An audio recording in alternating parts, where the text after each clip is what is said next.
he was worried about the pressure it was causing on you and the son. So when he went to the nursing home, he was completely okay because he wanted the pressure off of his family because he knew his body was going down. And he accepted he was even afraid.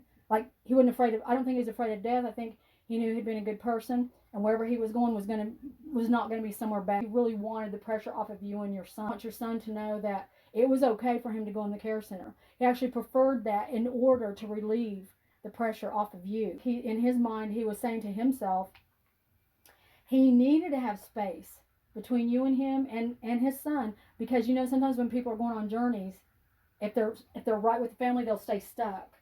You know, they have a harder time leaving, and he needed to have his own space to start focusing on fixing to leave to another journey.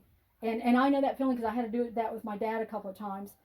We had to separate for a few days one time because it was overwhelming, because I wasn't sure if he was going to live or not. And it was the love was so heavy that we needed to separate for a few days to kind of accept the fact that maybe he's not going to stay here on earth. You know, that's what he and I talked about. Something going on with some railroad tracks. He keeps showing me railroad tracks. One place they go fishing down here by the railroad track. The last time they really went fishing was down by the railroad track. Anything that y'all had debates or anything little, he doesn't even know what they are anymore. They're gone. It's like he only remembers the good things. He remembers the love and the laughter and the joy.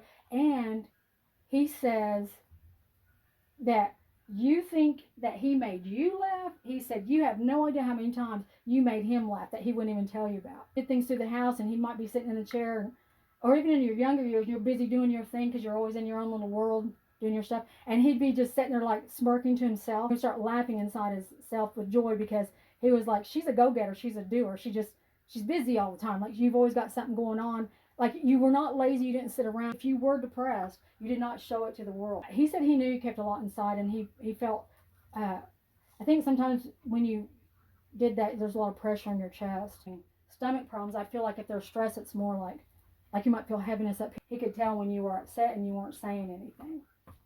He knew you were trying to keep from, you know, like upsetting the family or something. Keep it to myself. Built up inside. He knows there's something wrong. But he knows you're not going to tell him. That's right. But he felt really safe and felt more strong because you were his mate. Because he said you're one of those women who didn't lean so much on him or as the man to take care of everything, that hey, if something was wrong, you get up and go take care of your damn self. But he felt, you know, that's what he's saying. But he felt strong, like he felt stronger because you were that type of a person. Okay, he knew that you could handle life without him if you had to.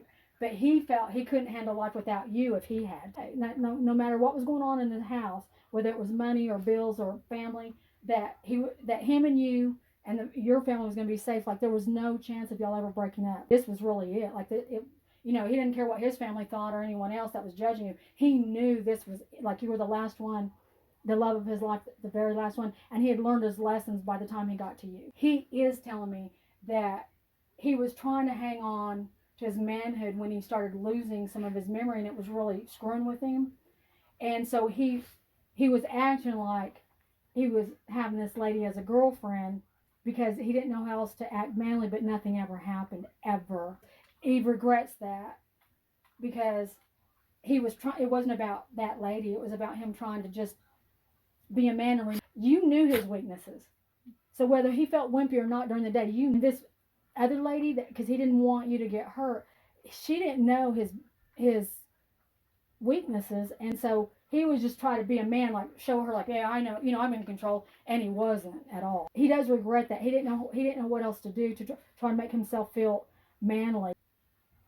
He said nobody could have paid him $1 million to ever leave you. His mind was going. He knew deep down in his heart there was never a thought or anything about ever leaving you.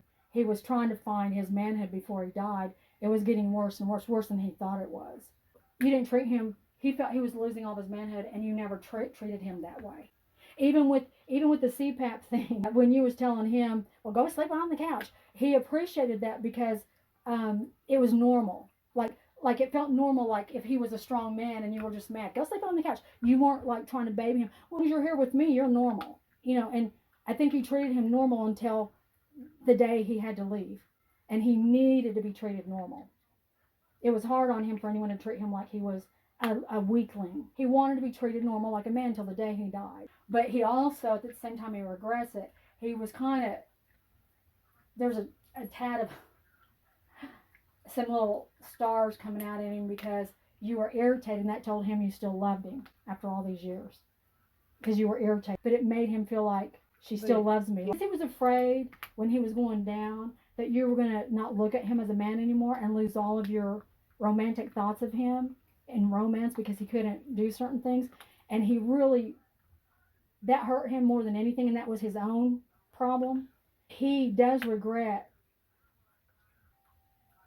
that lady. Like, if you said to Douglas, Paul's got a girlfriend, and to know, like, oh, he does not. Yeah.